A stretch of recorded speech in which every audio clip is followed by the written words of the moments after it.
Hello everyone, welcome back to my channel. कैसे हो आप सभी? आई एम श्योर कि आप सभी लोग ठीक होंगे। तो चलिए हम लोग आज का वीडियो स्टार्ट करते हैं। आज की वीडियो में हम लोग डिस्कस करने वाले हैं टाइप्स ऑफ प्ले। ठीक है, काफ़ी इंपॉर्टेंट क्वेश्चन है और प्रीवियस ईयर में पूछा भी गया था और काफ़ी इजी भी है समझने में, आपको कोई दिक्कत भी नहीं होगी। ठीक है, तो प्ले क्या होता है? प्ले की जो डेफिनेशन है हमने प्रीवियस वीडियो में डिस्कस कर ली थी। ठीक है, प्ले क्या है? प्ले एक ऐसी एक्टिविटी है जिसमें बच्चा जो है अपनी स्किल्स को डेवलप करता है, अपना फिजिकल डेवलपमेंट करता है, साथ ही साथ अपना जो मोरल डेवलपमेंट है, लैंग्वेज डेवलपमेंट है, ये सारी चीज़ें जो है उसके थ्रू करता है। और साथ में बच्चा उससे खुश भी होता है और बच्चे को नई नई चीज़ें सीखने के लिए मिलती है, बच्चे का सोशल डेवलपमेंट होता है और साथ ही साथ बच्चा इंजॉय भी करता है सारी चीज़ों को। ठीक है, और फॉर एग्जाम्पल के लिए हम मान लें एक बच्चा मान लो खेल रहा है, हम एक कुछ कोई छोटा बच्चा है उसको हम क्रिकेट खिला रहे हैं।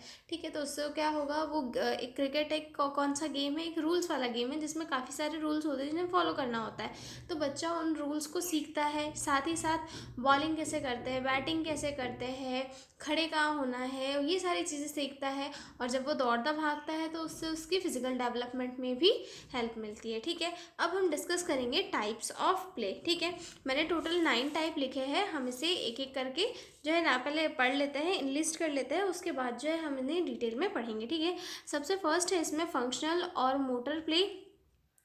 देन सेकंड आता है कंस्ट्रक्टिव प्ले। देन थर्ड आता है ड्रामेटिक और प्रिटेंड प्ले। देन फोर्थ आता है game with rules. Then fifth आता है onlooker play. Then sixth आता है सॉलिटरी प्ले। देन सेवन्थ आता है पैरेलल प्ले। देन एट्थ आता है एसोसिएटिव प्ले। देन नाइन्थ आता है कोऑपरेटिव प्ले। ठीक है, फर्स्ट वाला जो हमारा प्ले आता है फंक्शनल प्ले, या फिर हम इसे जो है मोटर प्ले भी कह सकते हैं। ठीक है, इसमें क्या होता है, जो बच्चा होता है अपने बॉडी मूवमेंट्स को यूज़ करता है, जैसे रनिंग, जंपिंग हो गया, और चीज़ों को सीखता है। ठीक है, the child uses body movements such as running, jumping, climbing और throwing. It helps in physical development and coordination. इसमें क्या है, बच्चा अपने जो बॉडी मूवमेंट्स हैं उनका यूज़ करता है, जैसे कूदता है, दौड़ता है, चीज़ों को फेंकता है यहाँ से वहाँ, तो उनसे क्या होता है, उसकी फिजिकल डेवलपमेंट होती है और ये काफ़ी इंपॉर्टेंट होता है। ठीक है, जब बच्चा एक्टिविटी करेगा, अच्छे से खेलेगा कूदेगा, तो उसका जो फिजिकल ग्रोथ होना है वो काफ़ी अच्छे से होगा। ठीक है, उसके बाद अगला पॉइंट आता है हमारा constructive play. The child create और build something like making houses with blocks, drawing और model clay. It develop creativity, problem solving and fine motor skills. ये कंस्ट्रक्टिव प्ले क्या होता है कि बच्चा जो है कुछ बना के कुछ चीज़ों को सीखता है, स्किल्स को डेवलप करता है। बच्चा कुछ बनाता है, क्रिएट करता है, जैसे कि ब्लॉक्स से हाउस बनाया जाता है, हम लोग देखते हैं ना, वो बच्चे छोटे छोटे ब्लॉक होते हैं, फिर उनको जोड़ के एक घर बनाते हैं। उससे क्या होता है कि उनके अंदर की जो क्रिएटिविटी है वो बढ़ती है और साथ ही साथ जो प्रॉब्लम सॉल्व करने की स्किल्स है वो भी डेवलप होती है। फॉर एग्जांपल के लिए अगर हमने किसी बच्चे को एक बहुत सारे ब्लॉक्स ला के दे दिए और उसको बोल दिए कि तुम्हें इसका घर बनाना है, तो अब वो ब्लॉक्स को जोड़ने के लिए भी तो उसका जो माइंड है उसका उसे यूज़ करना पड़ेगा कि इस ब्लॉक्स को कैसे जोड़ूँ ताकि वहाँ पर घर बन जाए। तो जो क्या होगा, जब उसका माइंड उस प्रॉब्लम को सॉल्व करने में लगेगा, मतलब उस पर कॉन्सेंट्रेट होगा, वो उस पर काम करेगा, तो उसकी जो है स्किल्स डेवलप होगी। किस चीज़ की स्किल्स डेवलप होगी? प्रॉब्लम को सॉल्व करने की, चीज़ों को क्रिएटिव बनाने की जो स्किल्स है उसकी डेवलप होगी। ठीक है, आगे देखते हैं अगला पॉइंट। अगला पॉइंट हमारा आता है ड्रामेटिक और प्रिटेंड प्ले। ठीक है, ड्रामेटिक और प्रिटेंड प्ले में क्या होता है, बच्चा रोल प्ले करता है और चीज़ों को सीखता है। For example, a child play roles such as a doctor, teacher or parent. It help in imagination, emotional expression और social understanding.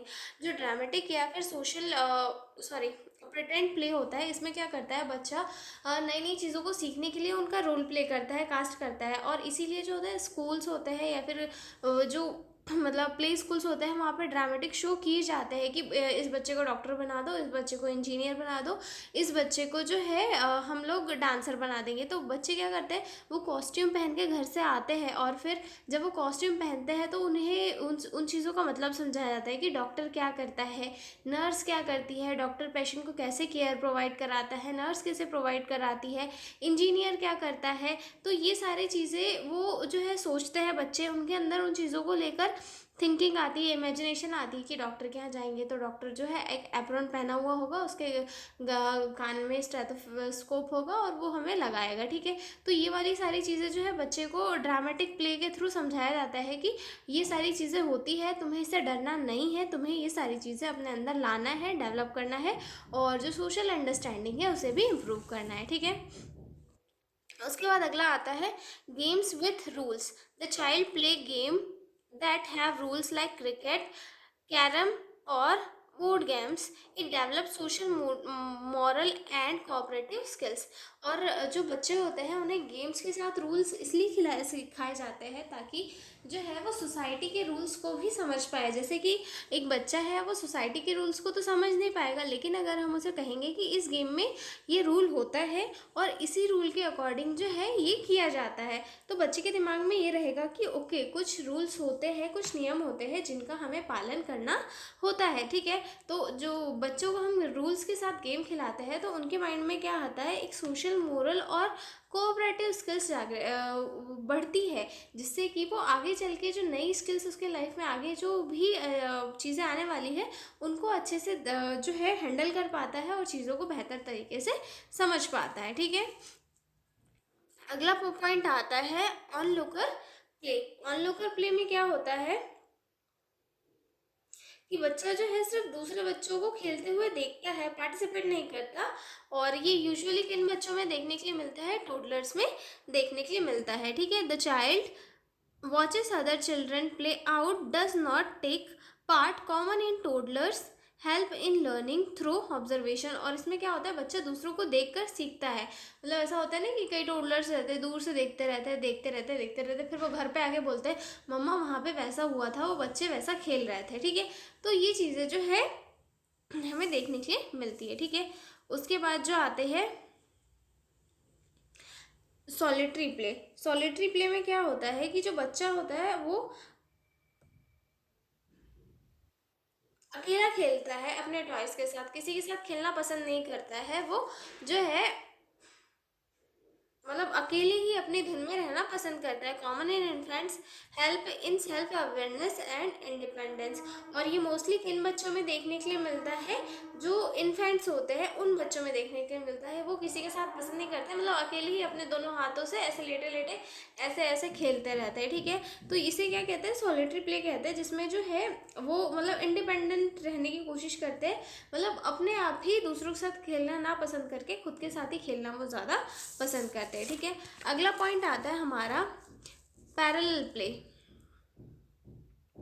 पैरेलल में क्या होता है, बच्चे साइड बाय साइड खेलते हैं पर इंट्रैक्शन उनमें कम होती है, ठीक है। ये मोस्टली टोडलर की एज में हमें देखने के लिए मिलता है, ठीक है। Children play side by side with similar toys but without much interaction seen in toddlers, help in social awareness. और इसके थ्रू जो है सोशल अवेयरनेस को बिल्ड किया जाता है, ठीक है। उसके बाद हमारा अगला पॉइंट आता है एसोसिएटिव प्ले। एसोसिएटिव प्ले में क्या होता है, जो बच्चे होते हैं वो एक ग्रुप में खेलते हैं, मटेरियल शेयर करते हैं, लेकिन उनका गोल जो है अलग अलग होता है। Children play in a group, share materials but have different goals, develop communication and sharing with skills. मतलब इसमें जो है बच्चे एक ग्रुप में खेलते हैं, अपने मटेरियल्स को शेयर करते हैं, लेकिन जो है उनका गोल जो है अलग होता है, ठीक है। और इसमें क्या होता है, कम्युनिकेशन डेवलप होता है, क्योंकि बच्चे एक ग्रुप में खेल रहे हैं, एक दूसरे से बातें वगैरह करते हैं, तो उनका जो कम्युनिकेशन है वो डेवलप होता है, ठीक है। और शेयरिंग स्किल्स भी डेवलप होती है, ठीक है। उसके बाद हमारा अगला पॉइंट आता है कोऑपरेटिव प्ले। कोऑपरेटिव प्ले में क्या होता है, बच्चे मिलकर जो है एक ही गोल को अचीव करने के लिए खेल खेलते हैं। जैसे कि कोई भी छोटा सा गेम हो गया तो उसको बच्चे खेल रहे हैं, ठीक है। Seen in pre school and social age children promotes team work and leadership. और ये मोस्टली जो है प्री स्कूल और स्कूल एज के बच्चों में देखा जाता है, ताकि बच्चों में जो है एक एकता लाई जा सके या फिर टीम वर्क या लीडरशिप को प्रमोट किया जा सके, ठीक है। तो ये था हमारा टाइप्स ऑफ प्ले।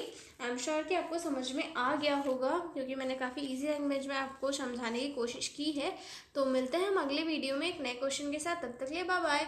और हाँ, अगर आपको PDF नोट्स की रिक्वायरमेंट हो तो डिस्क्रिप्शन में मेरा मेल दिया हुआ है, उस पर कॉन्टैक्ट करके आप लोग PDF नोट्स ले सकते हो। मिलते हैं अगले वीडियो में, तब तक लिए बाय बाय।